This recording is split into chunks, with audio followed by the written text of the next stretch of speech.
The park was silent, a sanctuary of golden leaves and soft wind, until Officer Grady Kane decided to break the peace. He saw an old black man sitting on a bench feeding birds, and saw only a target, someone to bully, someone to dominate. He saw the color of the man's skin and assumed he was a vagrant, a criminal in waiting.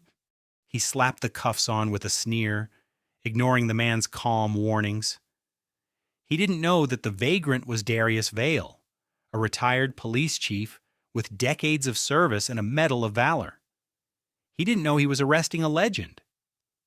And he certainly didn't know that by the time the sun set, his career would be over and a war would begin that would leave one of them in a wheelchair and the other standing tall. This is the story of how arrogance met its match. The afternoon sun in Oak Haven was a pale, diluted gold filtering through the turning leaves of the massive oak trees in Whispering Pines Park. It was a gated community's public face, manicured, silent, and excessively orderly. For Darius Vale, it was the closest thing he had found to peace since leaving the chaotic, blood-slicked streets of Detroit. At 68, Darius was a man who carried his history in his posture. He sat on the wrought iron bench with a straight spine, his shoulders broad and set, a habit from decades of wearing a Kevlar vest. He wore a charcoal wool coat over a crisp white button-down. His shoes were polished to a mirror shine that reflected the autumn sky. To anyone with eyes, he looked like a grandfather taking a moment to breathe. To anyone with a soul, he looked like a man who deserved his rest. On his lap sat a small paper sack of premium birdseed, a mix of sunflower hearts, millet, and crushed peanuts. He didn't buy the cheap stuff. "There you are," Darius rumbled, his voice a deep, gravelly bass that seemed to vibrate the air around him. "Don't fight! There's enough for everyone." He scattered a handful of seeds near the toe of his Oxford shoe. A flurry of wings descended, sparrows, a bold blue jay, and his favorite, a bright red northern cardinal that he had secretly named Red. Darius watched them, his dark eyes softening. For decades, his eyes had scanned crowds for weapons, for nervous ticks, for the flash of a muzzle. Now he just wanted to watch the birds eat. The peace was shattered not by a noise, but by a presence. A shadow fell over the bench, blocking the sun. The gravel crunched. A heavy, deliberate sound. Military-style boots. Darius didn't look up immediately. He finished dusting his hands in a slow, methodical movement. He took a breath, smelling the cheap cologne and the metallic tang of gun oil before he even saw the uniform. "You! Get up!" The voice was young, reedy, and vibrating with an unearned sense of power. Darius slowly turned his head. Standing 5 feet away was Officer Grady Kane. He looked to be in his early 20s with a buzz cut that was a week too long and a uniform that strained at the buttons not from muscle, but from a softness he tried to hide with a tactical vest overloaded with gear. He had a taser, a baton, 2 spare mags, a radio, a tourniquet, and a handgun that looked too big for his hip. "Afternoon, officer," Darius said, his voice level. "Can I help you?" "I said get up," Kane barked, stepping closer. The birds scattered in a panic of wings. Darius watched them go, a flicker of annoyance crossing his face. "I'm resting, son," Darius said. "Is there a problem?" "Don't call me son," Kane snapped. His hand drifted to his belt, hovering near the taser. "We've had reports, vagrants, loitering, drug activity in the park." Darius looked around the empty park. "I see. And I fit the description?" "You fit the profile," Kane said, his eyes scanning Darius with open disdain. "Expensive coat, sitting on a bench in the middle of the day. Probably stolen. Let's see some ID." Darius sighed, the sound of a man who has had this conversation 1,000 times. "Officer, I live 3 streets over, 405 Elm Street. I'm a retired civil servant. I'm just feeding the birds. Feeding wildlife is a violation of city ordinance, Kane lied. And refusing to identify yourself to a law enforcement officer is an arrestable offense. Stand up now. Darius calculated the distance. He assessed Kane's stance. The boy's weight was all wrong, too far forward. If Darius wanted to, he could sweep Kane's leg and have him pinned in seconds. But Darius wasn't that man anymore, and he knew that a black man fighting a cop in Oak Haven would end up dead, not vindicated. Darius stood up slowly, unfolding his 6'2" frame. He towered over Kane. I'm going to reach for my wallet, Darius said, narrating his movements, a survival habit. It is in my back right pocket.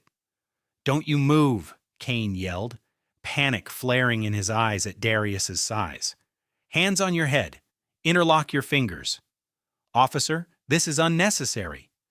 Do it, Kane screamed, his hand unholstering the taser and pointing it at Darius's chest. The red laser dot danced on Darius's expensive wool coat. Darius froze.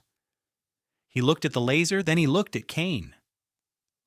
You are making a mistake, Darius said, his voice dropping to a terrifyingly calm register. A very expensive mistake. Turn around. Kane advanced, shoving Darius hard against the bench. You're under arrest for loitering, resisting, and disorderly conduct. Kane grabbed Darius's wrists, wrenching them behind his back. He slapped the handcuffs on tight, too tight. The metal bit into the bone. These are too tight, Darius stated. Check the spacing. You're supposed to be able to fit a pinky finger between the cuff and the wrist. Shut up, Kane grunted, shoving Darius forward. You don't tell me how to do my job. You're going to the station, Grandpa. Let's see how smart you are in a holding cell. As Kane marched Darius toward the patrol car, a Dodge Charger with the engine idling, Darius saw a neighbor, Mrs. Whitaker, walking her poodle. She stopped, staring in horror. Darius gave her a small, reassuring nod. Don't worry, the nod said. I've got this. But inside, the fire was kindling. It wasn't the rage of a criminal. It was the cold, hard fury of a master craftsman watching an apprentice burn down the workshop. The ride to the precinct was a display of petty tyranny. Kane drove aggressively, braking hard at stop signs to make Darius jerk forward in the back seat. The separation screen was scratched and dirty. You comfortable back there? Kane taunted, looking in the rearview mirror. Not so tough now, are you? Bet you thought you could just waltz into Oak Haven and do whatever you want. I bought my house in Oak Haven, Darius said calmly. I paid cash. Kane laughed. A cruel, jagged sound. Yeah, right, drug money. Or did you rob a bank back in the day? Darius didn't answer. He was memorizing Kane's badge number. He was noting the procedural violations in his head. 1. No Miranda read. 2. Excessive force with restraints. 3. Lack of probable cause. 4. Unsafe transport. They arrived at the Oak Haven police station, a clean, modern building of brick and glass. It was quiet. This wasn't the chaotic precinct Darius had once commanded. This was a library with guns. Kane hauled Darius out of the car, gripping his arm tightly. He paraded him through the back door, chin up, looking for applause. The booking area was staffed by Sergeant Riley Jenkins. Darius knew the type immediately, decades on the force, tired, cynical, but competent. She was sipping coffee and reading a report. Look what I caught, Sarge, Kane announced, shoving Darius toward the counter. Found him in Whispering Pines, refused ID, resisting, belligerent. Jenkins didn't look up at first. Name? Wouldn't give it, Kane said. John Doe. My name is Darius Vale. His voice filled the room. Sergeant Riley Jenkins stopped. Her pen hovered over the paper. That voice.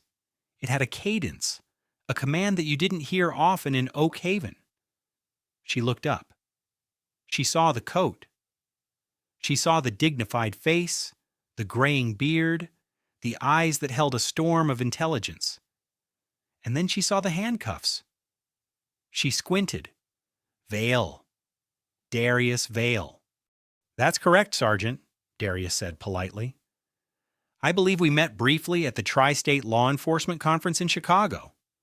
You were there with Captain Henderson. The color drained from Sergeant Riley Jenkins's face so fast it looked like a curtain falling. She stood up, her chair scraping loudly against the floor. "Oh my God," she whispered.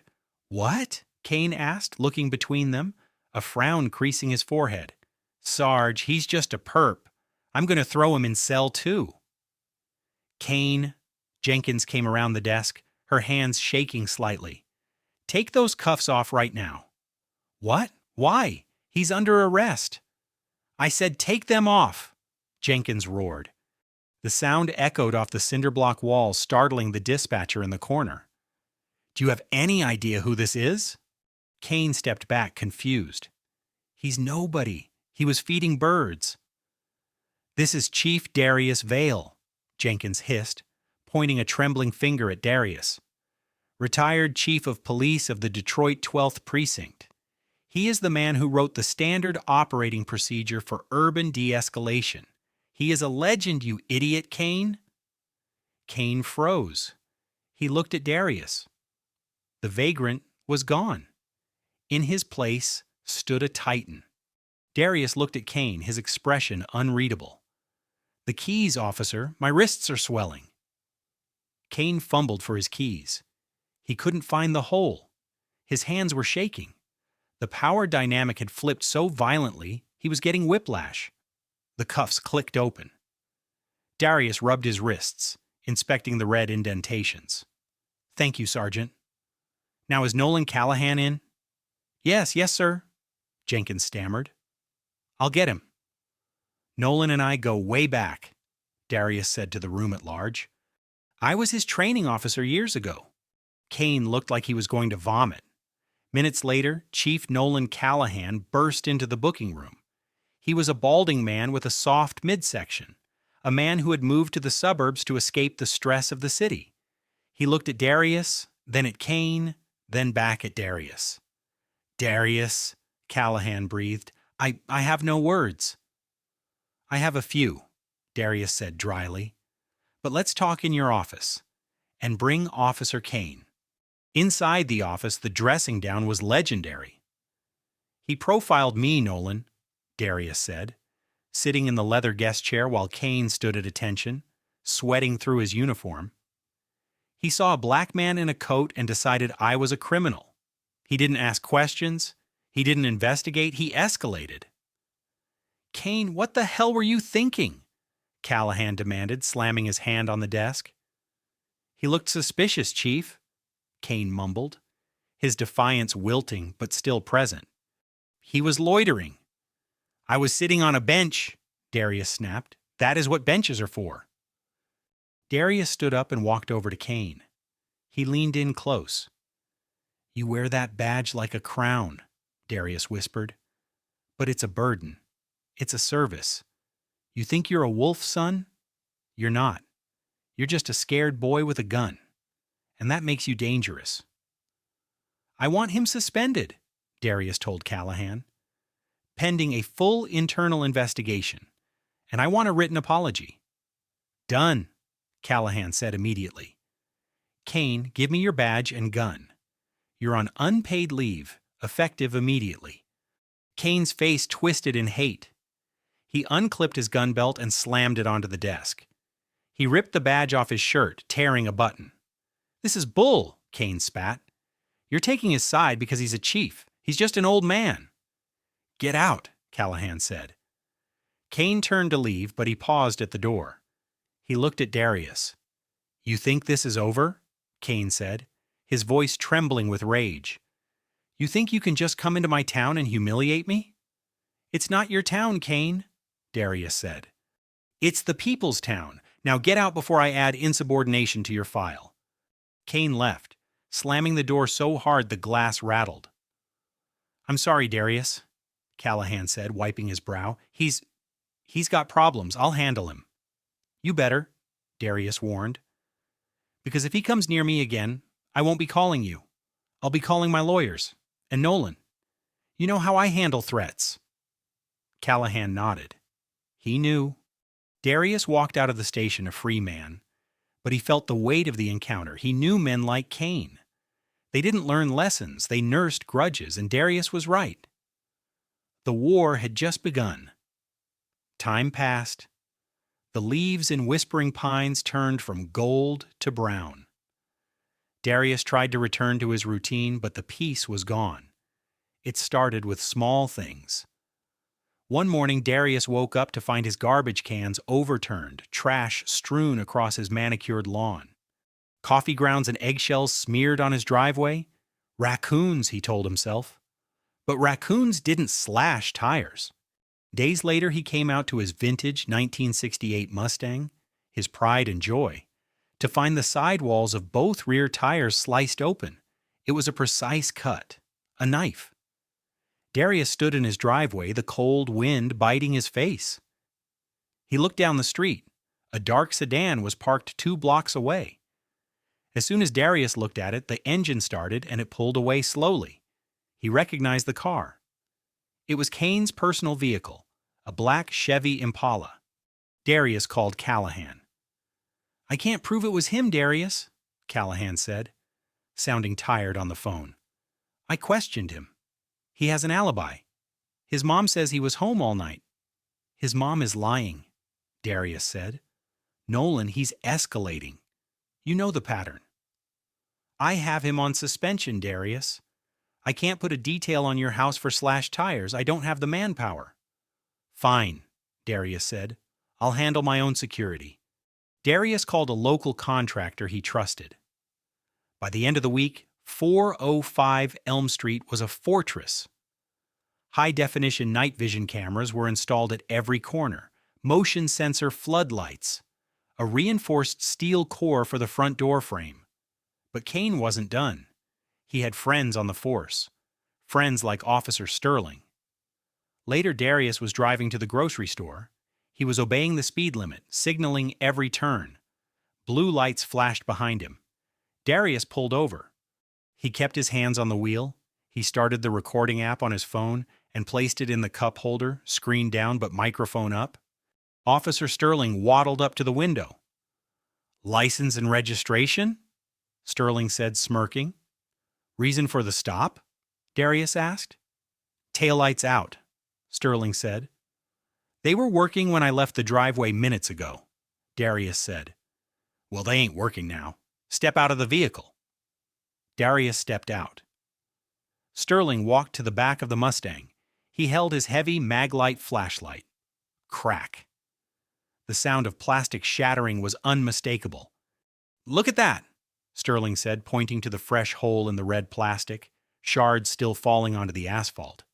"Busted. That's a safety violation. And is that the smell of alcohol I detect?" Darius stared at Sterling. "I haven't had a drink in years, Sterling, and we both know you just broke that light. My dash cam is running, by the way, rear-facing." Sterling's smirk faltered. He glanced at the rear window. A small camera lens blinked red. "Get out of here," Sterling muttered, shoving the license back at Darius. "Consider this a warning." "Warning received," Darius said. He drove home, his heart pounding. They were trying to frame him. A DUI charge would ruin his reputation, maybe even affect his pension. They were trying to destroy him. That night, Darius sat in his study looking at the footage from the dash cam. It clearly showed Sterling swinging the flashlight. He picked up his phone. He dialed a number in Chicago. "The Cochran firm, how may I direct your call?" "I need to speak to Quinn Vale," Darius said. "Tell her it's her father and tell her to bring the war chest." Quinn arrived the next day. She was 32, sharp as a tack, and possessed a fury that made grown men tremble. She drove a Porsche Cayenne and wore a suit that screamed billable hours. She set up a command center in Darius's dining room. "This is systematic harassment," Quinn said, reviewing the footage. Title 42, Section 1983. Deprivation of rights under color of law. We can sue the department, the city, and Kane personally. I don't just want a lawsuit, Quinn, Darius said, looking out the window at the darkening street. I want to stop him. He's going to hurt someone. If not me, then the next black man he sees in the park. We need to flush him out, Quinn said. Make a public statement. Force Callahan to fire him. There's a town hall meeting tomorrow night, Darius said. Callahan will be there. Perfect. Quinn smiled a cold, predatory smile. Let's go make a scene. But they didn't know that Kane was watching. He was parked down the street using binoculars. He saw Quinn arrive. He saw the files. Lawyers, Kane spat, sitting in the dark cab of his truck. He took a swig from a flask of whiskey. They think they can use the law. I am the law. He reached under his seat and pulled out a burner phone. He typed a message to a private group chat titled, The Blue Shield. Target is bringing in legal. Need to accelerate timeline. Who's with me? 3 dots appeared. Then a reply. We got your back, brother. Let's teach them a lesson. The storm was coming, and this time it wouldn't be just a broken taillight. The Oak Haven Community Center was a brick-and-mortar testament to the town's wealth. Vaulted ceilings, polished mahogany floors, and a scent of beeswax and old money. On a typical night, the town hall meeting would be a sleepy affair, discussing zoning laws for fence heights or the budget for the annual Tulip Festival. Tonight, however, the air was electric. Word had spread. Darius Vale sat in the front row, his posture rigid, his hands resting on his knees. Beside him sat Quinn, a shark in a silk blouse, her laptop connected to the projector system. The room was packed. Neighbors who had seen the police cruisers parked outside Darius's house for weeks whispered behind their hands. Chief Nolan Callahan sat at the long table on the stage, looking like a man facing a firing squad. Beside him was the mayor, a nervous man deeply concerned with property values. The floor is open for new business, the mayor announced, his voice wavering. Quinn stood up. She didn't walk to the microphone. She marched. My name is Quinn Vale, she began, her voice projecting clearly without the need for the mic at first. I am an attorney with the Cochran firm in Chicago, and I am here to represent my father, Chief Darius Vale, regarding a systemic campaign of harassment by officers of this precinct. A murmur ran through the crowd. We are aware of the complaint, Callahan said quickly, leaning into his microphone. As I told your father, Ms. Vale, these are internal personnel matters. We are investigating Officer Kane's conduct. Investigation is a slow word, Chief, Quinn said, plugging the HDMI cable into her laptop. Let's speed it up. The massive screen behind the stage flickered to life. The audio hissed, then popped. It was the dash cam footage from Darius's Mustang. The timestamp was clearly visible. The video showed the sunlit street, the blue lights, and then Officer Sterling walking to the back of the car. The audience watched in stunned silence as Sterling looked around, raised his heavy mag light, and swung. Crack. The sound was amplified by the auditorium speakers. It sounded like a gunshot. Oops, Sterling's voice sneered from the speakers. Busted. The crowd gasped. Mrs. Whitaker, the neighbor with the poodle, covered her mouth. Oh my heavens, she whispered loudly. Quinn paused the video on Sterling's smirking face. This, Quinn said, pointing at the screen, is not policing. This is racketeering. This is a gang with badges. My father was stopped for a broken taillight that was broken during the stop by Officer Sterling, a known associate of Officer Grady Kane. She clicked a slide. A timeline appeared. Illegal detainment of Darius Vale. Vandalism of Vale residence. Trash. Vandalism of vehicle. Tires slashed. Fraudulent traffic stop and property damage. We have sworn affidavits, Quinn continued, from 3 neighbors who saw a black Chevy Impala registered to Grady Kane parked on Elm Street during the times of the vandalism. She turned to face Callahan. The room was so quiet you could hear the hum of the projector fan. "Chief Callahan," Quinn said, her voice dropping to a deadly calm. "You have a rogue element in your department, a racist, vindictive cell that targets citizens. If Kane and Sterling are not terminated effective immediately, I will file a federal civil rights lawsuit against this town that will bankrupt Oak Haven. I will sue for the department's budget. I will sue for your pension. I will own this town hall by the time I am done." Callahan was sweating profusely. The mayor looked like he was about to faint. The public pressure was palpable. People were pulling out their phones, live streaming the moment. I have seen enough." Callahan stood up.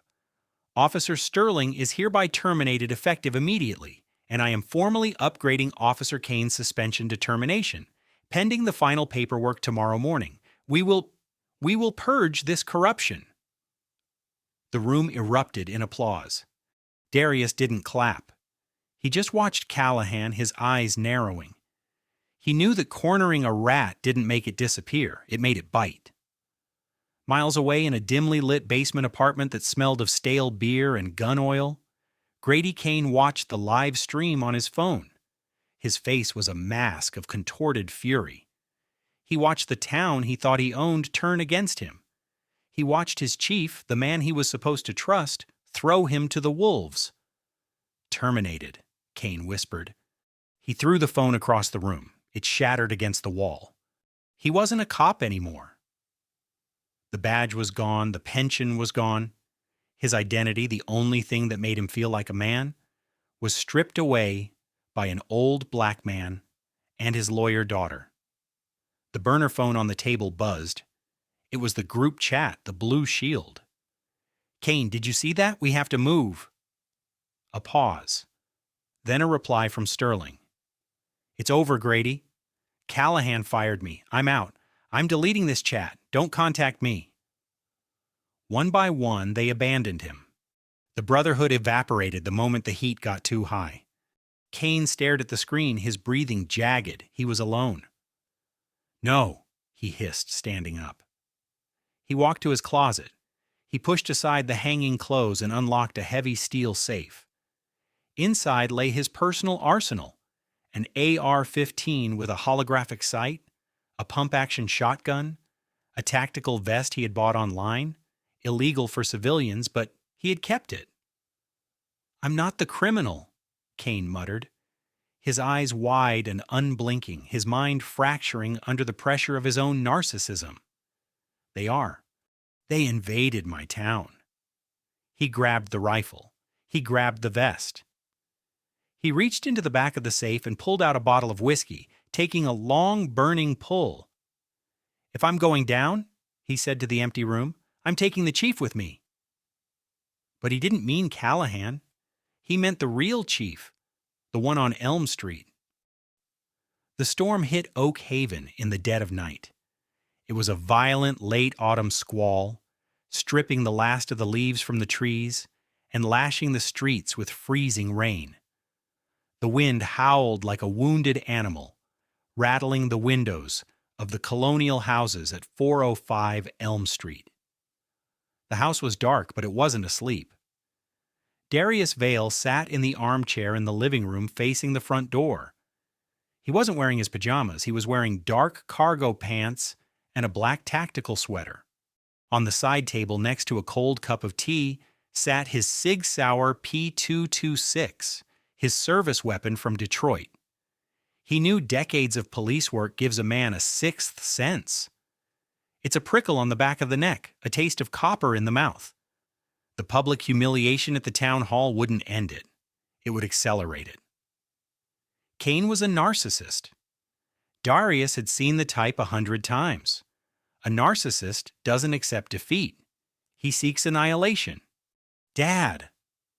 Quinn stood at the top of the stairs wrapped in a robe. She looked small in the shadows.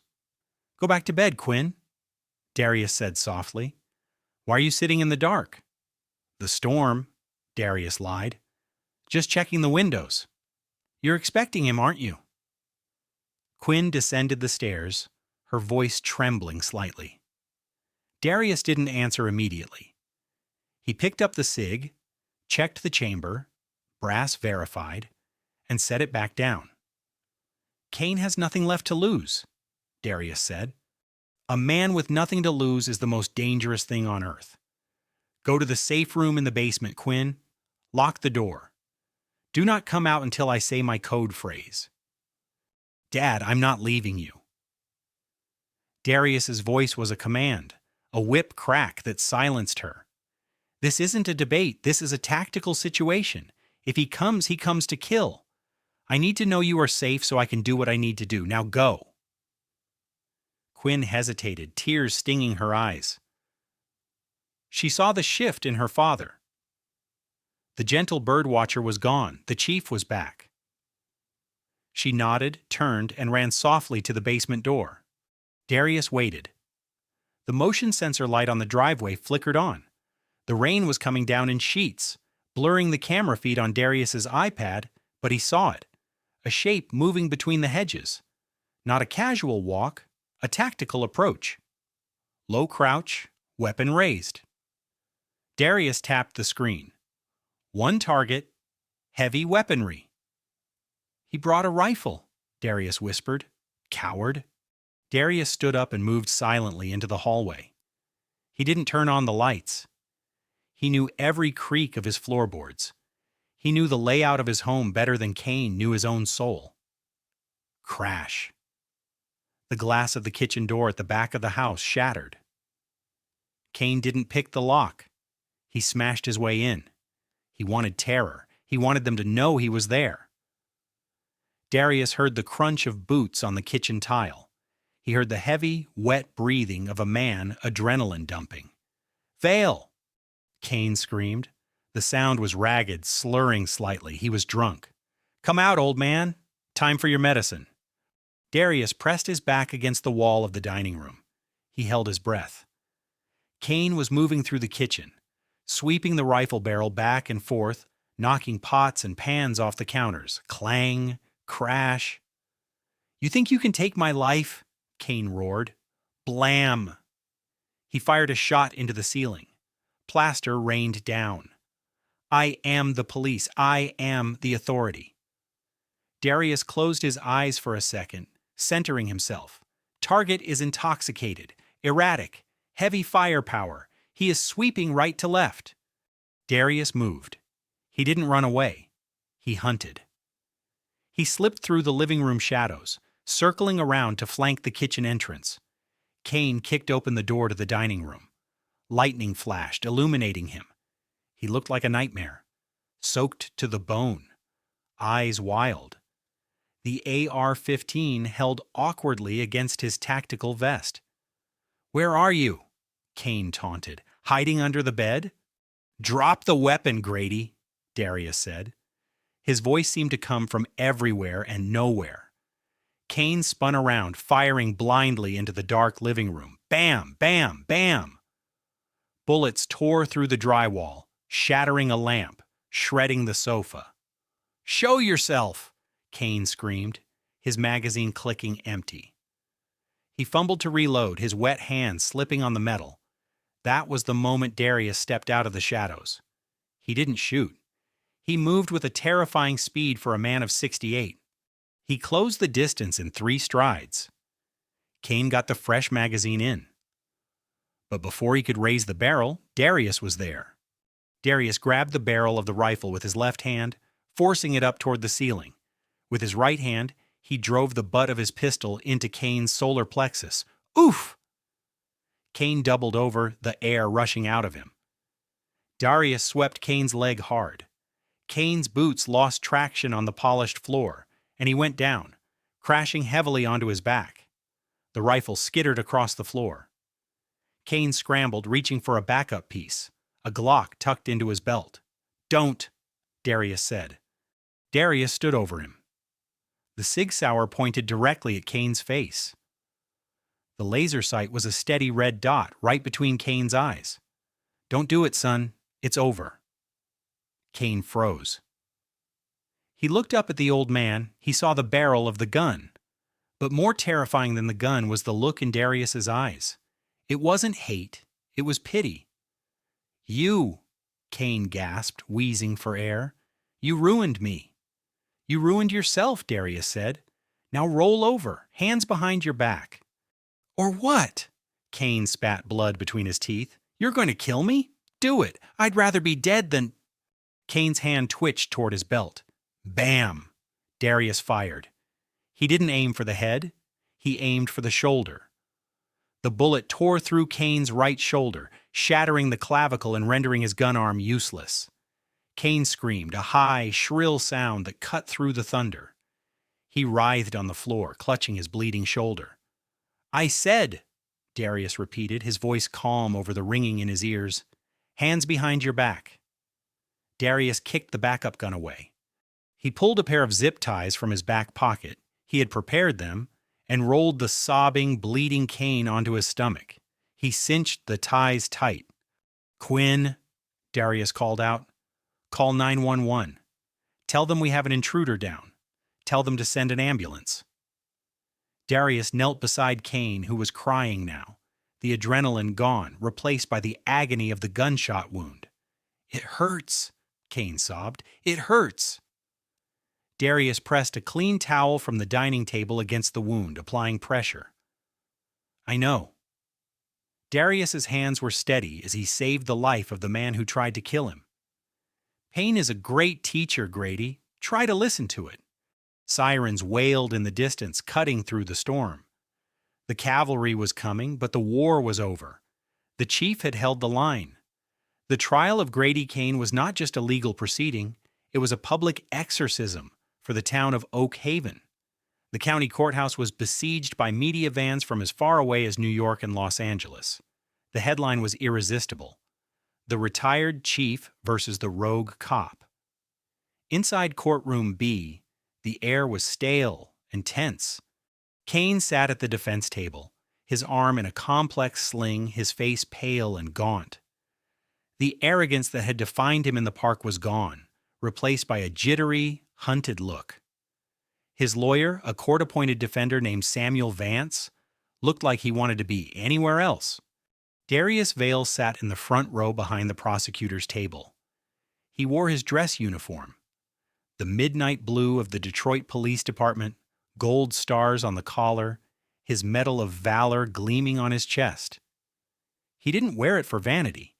He wore it to remind the jury of what a real police officer looked like. Quinn Vale had been granted permission to assist the district attorney as a special consultant. She was the architect of Kane's destruction. "Your Honor," Quinn said, pacing before the jury box during cross-examination. "The defense claims that Mr. Kane acted in self-defense, that he entered the home of Darius Vale believing he was serving a warrant. But let's look at the facts." She turned to Kane, who was sweating on the witness stand. "Mr. Kane," Quinn said, her voice sharp, "did you have a warrant?" I had probable cause," Kane stammered. "He was a threat." "He was an elderly man sitting in his living room," Quinn corrected. "You broke down his door in the dead of night. You were intoxicated. Your toxicology report showed a blood alcohol level of 0.18. That is twice the legal limit. You weren't serving a warrant, Mr. Kane. You were hunting." "He had a gun," Kane shouted, losing his composure. "He shot me." "He shot you after you fired 3 rounds into his living room," Quinn said, projecting a photo of the bullet-riddled sofa on the screen. "He shot you in the shoulder to neutralize the threat. He could have shot you in the head. He saved your life, didn't he?" Kane looked down at his lap. "I don't know." "You don't know?" Quinn walked closer. "You are alive, Mr. Kane. That is how you know. My father, a man you called a vagrant, a criminal, and a thug, applied the tourniquet that kept you from bleeding out on his dining room floor. He showed you more mercy in 5 minutes than you showed this community in years." The jury was spellbound. The evidence was overwhelming.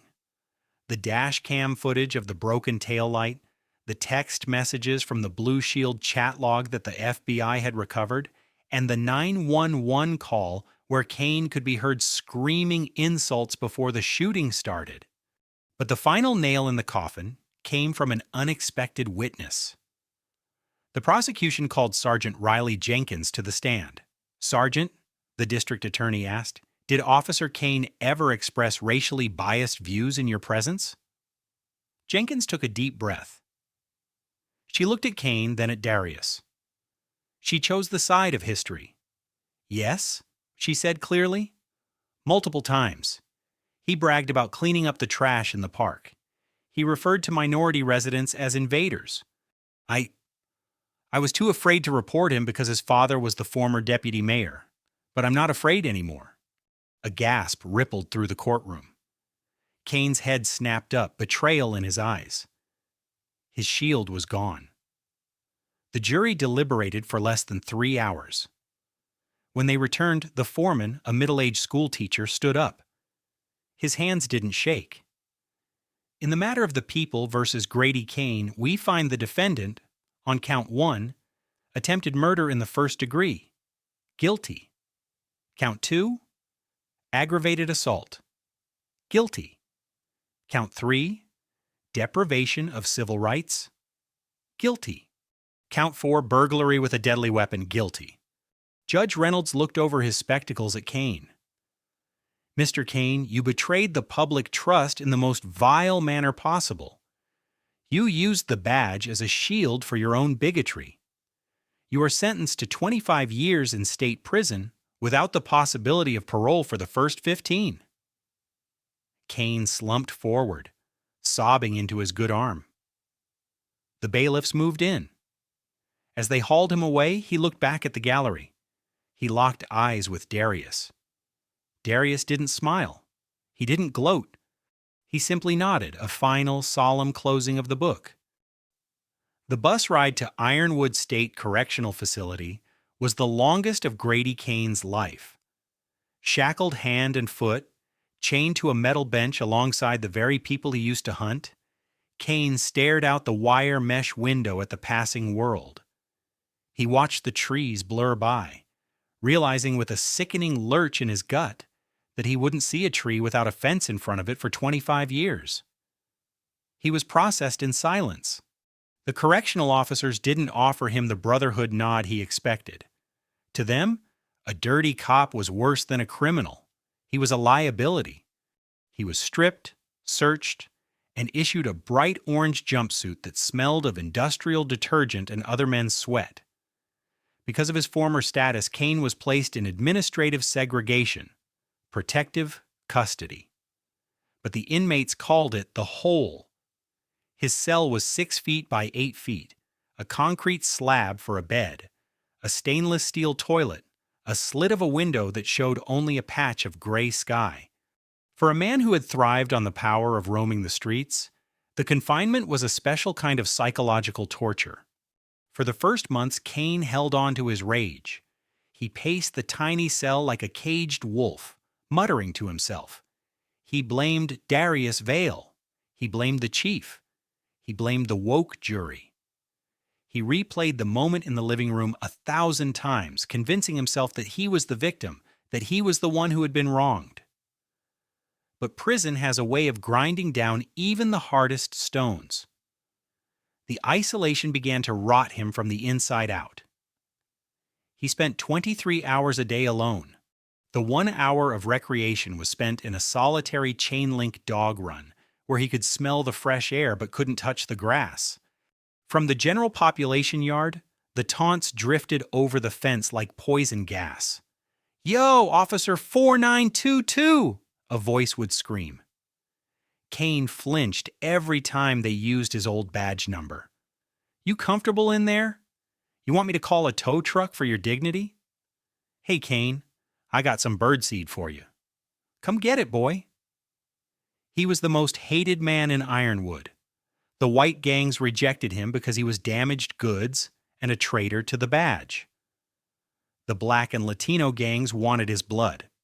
He was an island in an ocean of sharks. Then came the day the protection failed. Months into his sentence, Kane was being escorted to the infirmary for a routine checkup on his gunshot wound. The bullet from Darius's gun had left him with a permanent ache, a throbbing reminder of the night he lost everything. The escort was a new guard, Officer Graves.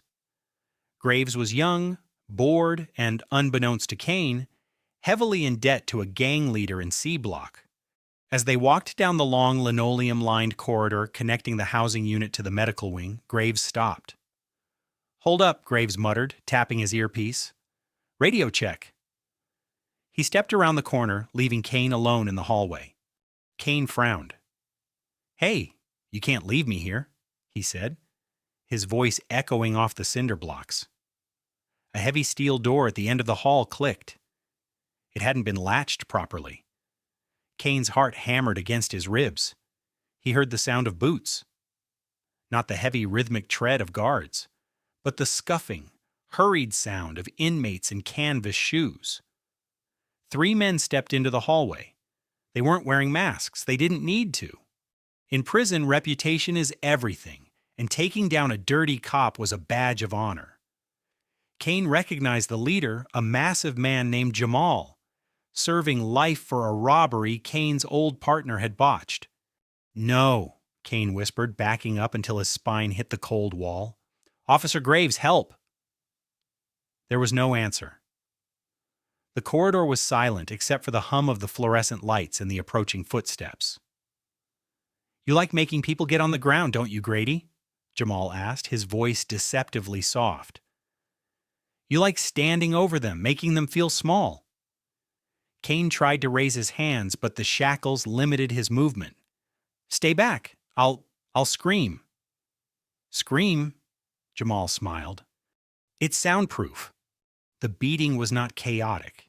It was surgical. They didn't use shivs. They didn't want him dead. Death was too easy.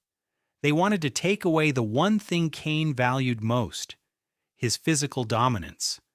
They knocked him down with a single punch. While he was on the ground gasping for air, Jamal grabbed Kane's ankles. "You walked tall on our streets," Jamal grunted. "Now you crawl." The stomp was precise. A heavy boot came down hard on the lower spine, right at the lumbar junction. Crack. The sound was sickeningly loud, like a dry branch snapping in a winter storm. Kane didn't scream. The air simply left his body in a jagged wheeze. A bolt of white-hot lightning tore through his back, followed instantly by a terrifying cold numbness that rushed down his legs. When the guards finally arrived minutes later, the hallway was empty. Kane was lying on the floor, staring at the ceiling lights, tears streaming silently down his face. He tried to move his legs. He commanded them to move. They didn't answer. Later, the winter had been harsh, but spring had exploded across Oak Haven with a vengeance. The air was sweet with the scent of blooming jasmine and wet earth. Darius Vale stood at a podium in the center of what used to be a vacant, trash-filled lot on the south side of the city, the poorest district, a place the police usually ignored unless they were looking for arrests. Today the lot was transformed. A brand new building stood there, gleaming with glass and brick, a playground filled with laughing children stretched out behind it. Darius looked older, his hair now completely white, but he stood as straight as ever. Beside him stood Quinn, beaming, and Chief Nolan Callahan, who looked humbled and grateful. "Thank you all for coming," Darius said into the microphone. The crowd, a mix of neighborhood residents, city officials, and police officers, went silent. "A year ago, darkness visited my home. A man tried to use fear to break this community. He thought that power came from a gun and a badge. He thought he could act with impunity because of who he was." Darius paused, looking out at the faces in the crowd. But justice is a funny thing. It doesn't just punish the wicked, it restores the balance. When we won the civil lawsuit against the city and the police union, my daughter asked me what I wanted to do with the money. It was a significant sum, millions of dollars, meant to pay for the pain and suffering caused by Officer Kane. Darius turned and gestured to the building behind him. A heavy velvet curtain hung over the nameplate above the doors. I didn't want the money, Darius said. I wanted to ensure that no child in this neighborhood ever grows up thinking the only way to have power is to bully someone else. I wanted to turn a legacy of hate into a foundation of love. He nodded to Quinn. She pulled the cord. The velvet curtain fell away. The crowd gasped, then murmured, and finally a ripple of applause started that grew into a roar. The sign above the door read, "The Grady Kane Center for Youth Development, dedicated to justice, equality, and community policing." "We used his name," Darius said, a small grim smile playing on his lips. "We used every penny of his pension, his assets, and the settlement money to build this. Forevermore, the name Grady Kane will not be associated with racism or police brutality. It will be the place where children learn to read, learn to play, and learn to respect one another. We took his name, and we gave it to the people he hated." It was the ultimate victory. Darius hadn't just defeated Kane, he had rewritten his history. Miles away, in the recreation yard of the Ironwood Medical Unit, a wheelchair sat in the shadow of the high wall. Grady Kane sat in the chair, a blanket draped over his useless legs. He looked 20 years older. His face was gaunt, his eyes hollowed out by depression and medication. He held a crumpled newspaper in his lap. It was a week old. The headline read, "New Youth Center Opens, a Victory for Civil Rights." He saw the photo. Darius Vale cutting the ribbon. And above Darius's head, his own name, Kane, carved in stone, welcoming a diverse crowd of smiling children. Kane's hand shook as he stared at the image. He wanted to rip it up. He wanted to scream, but he had no fight left. The irony crushed him heavier than any boot. He was funding the very future he had tried to suppress. A bird landed on the chain-link fence in front of him. A sparrow. Kane looked at the bird. He remembered the park. He remembered the handcuffs. He remembered the feeling of the wind on his face when he could still walk. "Go away," Kane whispered, his voice cracking. The bird chirped, tilted its head, and flew away, soaring over the razor wire, free and unburdened. Kane watched it go until it was just a speck in the vast blue sky. He gripped the wheels of his chair, turned himself around, and slowly, painfully rolled himself back toward his cage. Darius Vale was right. The badge was a heavy burden, but nothing was heavier than the weight of your own sins. Wow. Now that is what I call restorative justice. Not only did Darius survive, but he turned his attacker's name into a symbol of hope for the very community Kane despised. That is a level of chess move karma that you rarely see in real life. Kane lost his job, his freedom, his legs, and finally even the legacy of his own name. It serves as a brutal reminder. When you dig a grave for someone else, you better dig too. I want to hear from you in the comments. Do you think the punishment fit the crime? Was using Kane's name for the youth center a stroke of genius or too petty? Let me know down below if this story kept you on the edge of your seat. Please hit that like button and subscribe to the channel. We upload new stories of justice, karma, and survival every single week. Share this video with a friend who needs a win today. Thanks for watching. Stay safe and always trust your gut.